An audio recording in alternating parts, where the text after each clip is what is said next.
مصر کے اندر حضرت موسیٰ علیہ السلام نے ایک کبتی کو تھپڑ مار دیا تھا۔ قرآن مجید کے دامن میں یہ واقعہ موجود ہے۔ تو آپ کی جلالت اور آپ کے زور کی تاب نہ لاتے ہوئے وہ وہیں ڈھیر ہو گیا اور اس کی موت واقع ہو گئی۔ تو مصر کے حالات کشیدہ ہو گئے اور حضرت موسیٰ علیہ السلام کو مصر چھوڑنا پڑا۔ تو وہ شہر مدین کی جانب جا رہے تھے کہ راستے کے اندر ایک کنواں تھا، وہاں کچھ لوگ اپنے جانوروں کو پانی پلا رہے تھے۔ تو حضرت موسیٰ نے دیکھا کہ دو پردہ دار خواتین ہیں، وہ اپنے جانوروں کو ایک سمت لیے کھڑی ہیں۔ سمجھ گئے کہ مردوں کے ہجوم میں آنا نہیں چاہ رہی، ان کا حیا مانے ہے۔ تو آگے بڑھے اور ان کے جانور ہانکے اور ان کو سیراب کیا اور پھر ان کی جانب ہانک دیے۔ وہ واپس گئیں اور اپنے والد بزرگوار سے کہا کہ ایک سال نوجوان جس کی آنکھوں میں شرم و حیا تھا، اس نے ہمارے ساتھ یہ مہربانی کی۔ تو ان کے والد گرامی نے کہا کہ جاؤ اس کو بلا کے لاؤ۔ قرآن مجید میں اس کا ذکر کیا گیا۔ فجاءتہ احداہما تمشی علی استحیاء، ان میں سے ایک خاتون حیا میں سمٹی ہوئی حاضر ہوئی۔ اس نے کہا کہ ہمارے والد گرامی آپ کو بلاتے ہیں، آپ نے ہمارے ساتھ جو مہربانی کی ہے اس کا وہ اجر دینا چاہتے ہیں۔ تو حضرت موسیٰ علیہ السلام ان کے ساتھ چلے گئے، اور جب گئے تو یہ گھر تھا حضرت شعیب علیہ السلام کا، اور یہ صاحبزادیاں حضرت شعیب علیہ السلام کی تھیں۔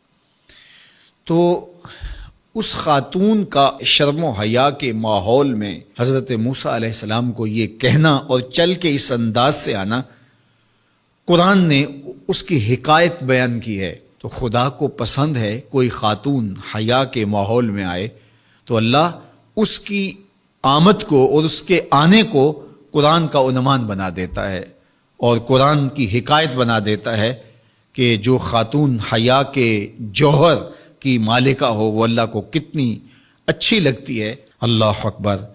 حضرت نبی اکرم صلی اللہ علیہ وآلہ وسلم کا فرمان حیا کے حوالے سے، الحیاء من الایمان، حیا ایمان سے ہے۔ تو جتنے بھی ایماندار لوگ ہیں وہ پھر حیا کے جوہر سے مزین ہوں گے، مالا مال ہوں گے۔ آپ دیکھ لیجئے سب سے بڑے ایماندار تو میرے اور آپ کے آقا و مولا ہیں، اور حضور کمواری لڑکی سے زیادہ حیادار تھے۔ باقی حضور کے اصحاب دیکھ لیجئے، ان کا حیا، اور حضور کی ازواج مطہرات کا حیا دیکھیے۔ ام المومنین حضرت عائشہ رضی اللہ تعالی عنہا فرماتی ہیں کہ حضور کا جب وصال ہوا اور حضور میرے حجرے میں دفن ہوئے تو میں جب حضور کی قبر انور پہ جاتی تو معمولی چادر اوڑھ کے چلی جاتی، اس خیال سے کہ میرے شوہر ہیں۔ پھر حضرت ابو بکر صدیق رضی اللہ تعالیٰ عنہ کا وصال ہوا تو وہ بھی ساتھ دفن ہو گئے، تو میں پھر بھی اسی حالت میں جاتی اور میں سوچتی کہ ایک میرا شوہر ہے اور دوسرا میرا والد ہے۔ کہا پھر حضرت عمر رضی اللہ تعالیٰ عنہ کا انتقال ہوا اور وہ بھی ساتھ مدفون ہوئے۔ تو حضرت ام المومنین فرماتی ہیں کہ اب جب میں جاتی تو میرا جانے کا انداز مختلف تھا۔ فواللہ ما دخلت الا وانا مشدودۃ علی ثیابی حیاء من عمر۔ کہا اب جب بھی میں جاتی تو خوب اوڑھنی اوڑھ کے اور چادر لے کے جاتی، مجھے عمر سے حیا آتی۔ یہ ام المومنین کا انداز زندگی ہے۔ مخدرات اسلام کو اس سے سیکھنا چاہیے۔ جو قبر میں دفن ہیں ان سے بھی یہ حیا کریں، جو مومنوں کی ماں بھی لگتی ہیں۔ اور آج یہ دلائل دیے جائیں کہ پردہ تو جناب دل کا ہوتا ہے، چہرے کا پردہ تو نہیں ہے۔ باقی کسی کو اپنی آنکھ میں شرم پیدا کرنی چاہیے۔ عورت کو کیا ضرورت ہے کہ وہ اپنے آپ کو ڈھانپ کے رکھے؟ اب ام المومنین کا عمل یہ ہے کہ فرماتی ہیں کہ میں اپنے آپ کو خوب سمیٹ کے جاتی حیاء من عمر۔ عمر قبر میں ہیں لیکن ام المومنین فرماتی ہیں مجھے پھر بھی حیا آتی۔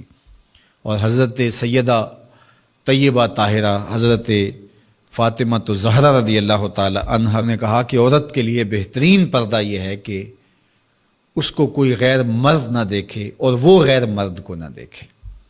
تو جب یہ ہمارا دین ہمیں سکھاتا ہے اور حیا کا یہ سبق دیتا ہے، بڑوں سے حیا کرنے کی تلقین کی گئی، اللہ سے حیا کرنے کی، اس کے رسول سے حیا کرنے کی تلقین کی گئی۔ صحابہ فرماتے ہیں بعض اوقات ہم کچھ پوچھنا چاہتے ہوتے تھے اور حضور کے حیا کی وجہ سے ہم ایک عرصہ تک وہ بات نہیں پوچھ پاتے تھے۔ آج دادا کے سامنے بچے جس طرح بات کرتے ہیں اور جس طرح بچوں سے حیا کا جوہر ختم ہو گیا ہے اور اس کو وہ تہذیب نو کا کرشمہ سمجھتے ہیں اور جدید دور کی کرامت سمجھتے ہیں، یہ دور جدید کی کرامت نہیں ہے، یہ جاہلیت ہے۔